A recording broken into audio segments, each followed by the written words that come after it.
To all who come to this happy place, welcome. News team, assemble!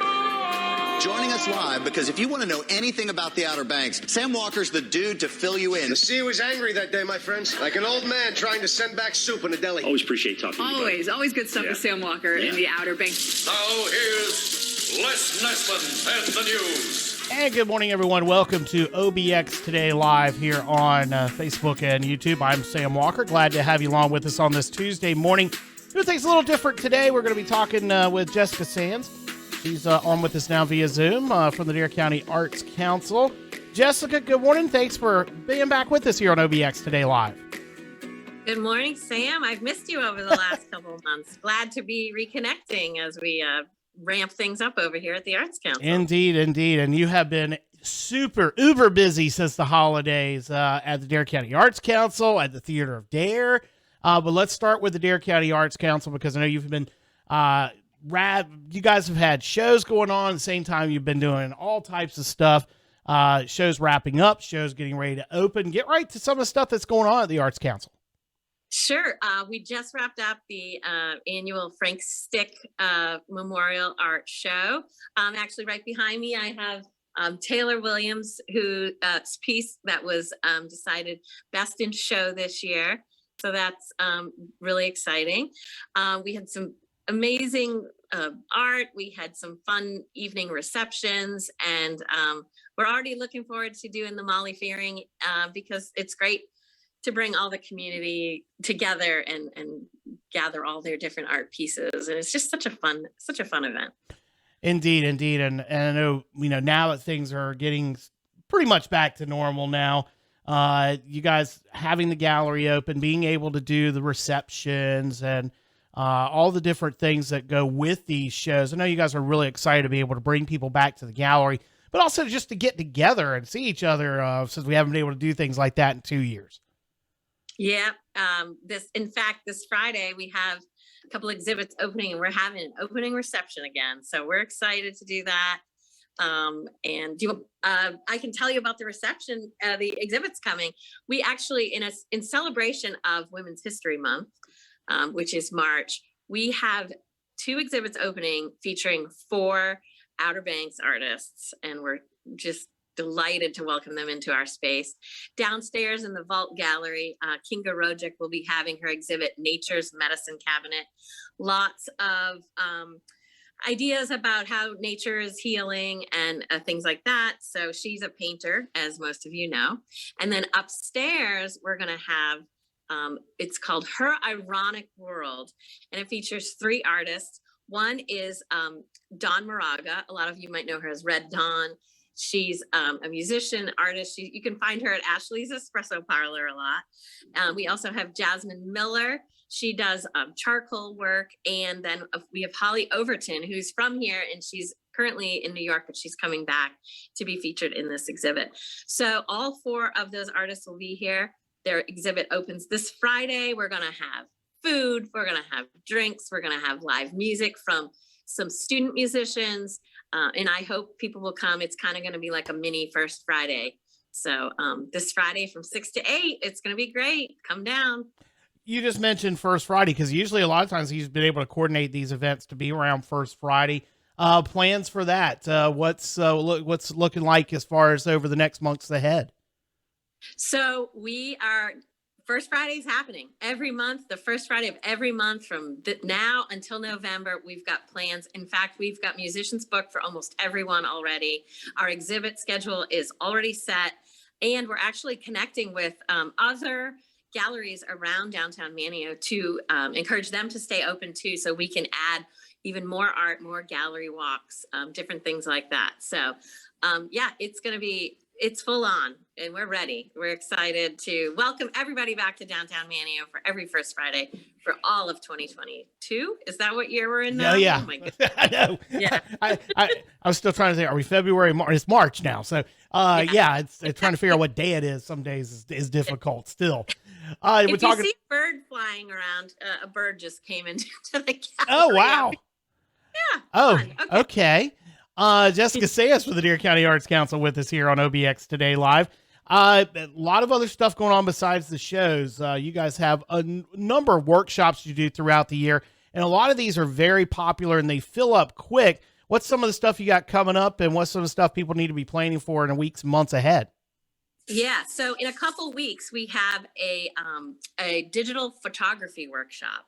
That's going to be led by Shirley Whitenack and Richard E. Oh, let me grab his name real quick. I want to make sure I say it right. Richard E. St. Peter. They're both going to be leading this digital workshop on Friday, March 18th and Saturday, March 19th. You can find all the information on our website about those. And the other workshops we'd love to plug are our student art. They're called, right now, they're art and pizza party workshops. They're on Saturday nights. We're already booked for this month coming March, but we did open up the dates for April and May. Those do fill up really fast. They're really popular. Mary LaRose, who's a very well-respected and loved art teacher here in Dare County, leads those every month. So please sign up as soon as you can. And we're happy to announce that in the summer, we're going to be running her workshops every week. So lots of fun stuff coming for the kids this summer too. And speaking of the kids, it won't be too long. Artrageous will be coming back in full force this year. Sure is.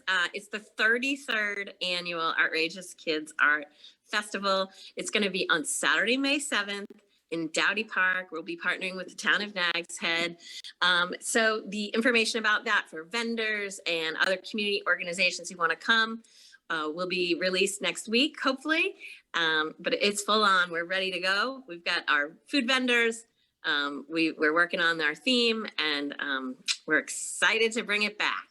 And I don't mean to jump so far ahead in the schedule, but it doesn't hurt because so many people make their plans around the New World Festival of the Arts in August. And I know you guys are already getting plans underway for that. Yep.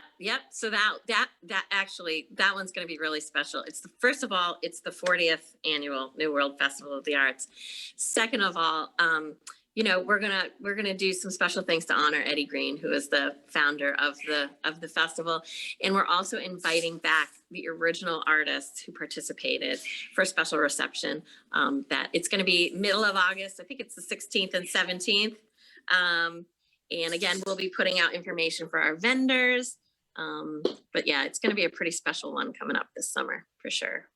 Talking with Jessica Sands from the Dare County Arts Council here on OBX Today Live. Now, I want you to take off your Dare County Arts Council hat and put on your Theater of Dare hat, because one weekend in, after having to postpone a weekend, I know so much has happened over the last couple of weeks for the Theater of Dare. Such positive news with the new space, getting the show launched, and, sold out opening night, all the great stuff. There's a lot to get to. Well, let's first off talk about Arsenic and Old Lace, which is a presentation you got going on right now. Yeah, so I had the pleasure of directing this show.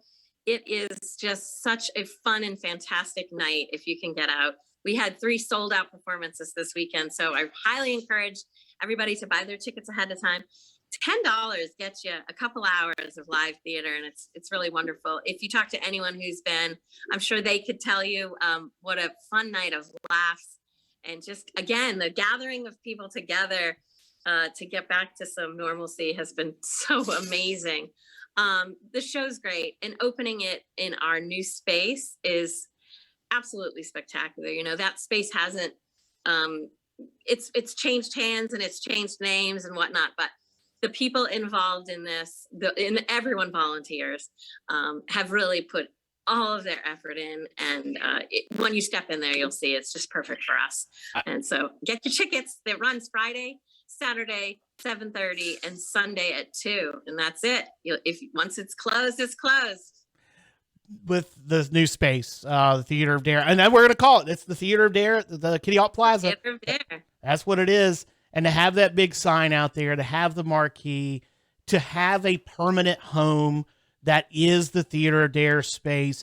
That's been a goal for many, many years, I know, and having to be nomads like you guys have had to be for so long, to have that finally, and to be able to do the things you're going to be able to do with this location, with this building, with for every type of arts imaginable. I know that had just to be a thrill to finally see it all come to fruition over the weekend.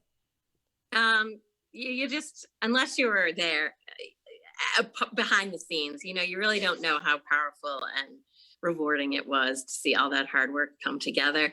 And like you said, being a sort of nomadic theater company for the last few years after we were not able to be at the old COA facility has been a challenge. We were limited by the size of the house we could have, or having a set that could be movable, or there were just a lot of restrictions, and paying by the hour and everything that makes it difficult. And now we have our own space. We can be in there whenever we want. We can have rehearsals and meetings. I know there's tons of plans for summer events, concerts, summer camps. I know, people are always asking for theater camps for kids. Those are going to be happening. It's going to be great for years to come. I'm just thrilled, and I'm so happy for our community to have this. I think it just makes everything just richer and more vibrant. So all right, Jessica, I am going to let you go because I've seen you get buzzed a couple of times, and by the bird. Yeah, you got a little friend in there, a feathered friend flying around. Let's wrap up with the stuff that's going on this weekend with the Dare County Arts Council. Yeah, we got 2 exhibits opening, Her Ironic World and Nature's Medicine Cabinet, 4 amazing female artists celebrate Women's History Month. We've got an event, opening reception this Friday, 6 to 8. Come down, get a drink, have a snack, look at some art, listen to some music. We'd love to see you. Jessica Sands, thanks so much for joining us here on OBX Today Live. Thanks, Sam. I'll see you in a couple of weeks, okay? All right, sounds good. All right, and that's going to do it for today's edition of OBX Today Live, presented by Gallop Funeral Services here on Facebook and YouTube. Thanks for joining us. Back with you tomorrow morning with another edition. We'll see you.